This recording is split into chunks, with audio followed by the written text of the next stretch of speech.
मित्रांनो, गर्लफ्रेंड आणि electric bike यात काहीच फरक नसतो. गर्लफ्रेंड जशी हॉट दिसते ना, तशी इलेक्ट्रिक बाईक एकदम स्टायलिश दिसते. पण हे सगळं नव्या नवरीचे 10 दिवस. नंतर जसे गर्लफ्रेंडचे खर्च वाढतात तसं या बाईकचं पण आहे. कसं आहे, आमच्या अनेक फ्रेंड्स लोकांनी इलेक्ट्रिक बाईक घेतल्या, पण त्यांना काहीच दिवसात बॅटरीचा प्रॉब्लेम यायला लागला. 2च वर्षात बॅटरी बदलावं लागली आणि या बॅटरीची किंमत लय नाही 80,000 होती. मग काय, आम्ही जरा रिसर्च केला. त्यानंतर आम्हाला असं कळलं की बजाज, हिरो आणि इतर ज्या कंपन्या ईव्ही बाईक्स विकतात या सगळ्यांच्या बॅटरीची किंमत 70,000 ते 1,00,000पर्यंत.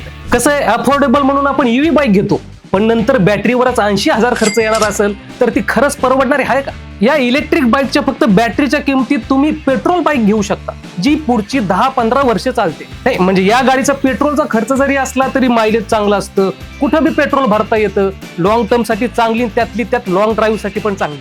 ही झाली एक बाजू. पण दुसरीकडे ईव्ही बाईक पर्यावरणासाठी चांगले असतात. सरकार सुद्धा त्यासाठी प्रोत्साहन देत आहे. आता तुम्ही कुठली बाईक निवडणार? खिशाला परवडणारी का पर्यावरण रक्षण करणारी? ते कमेंटमध्ये नक्की सांगा आणि जबरी खबरी चॅनल सबस्क्राईब करायला विसरू नका.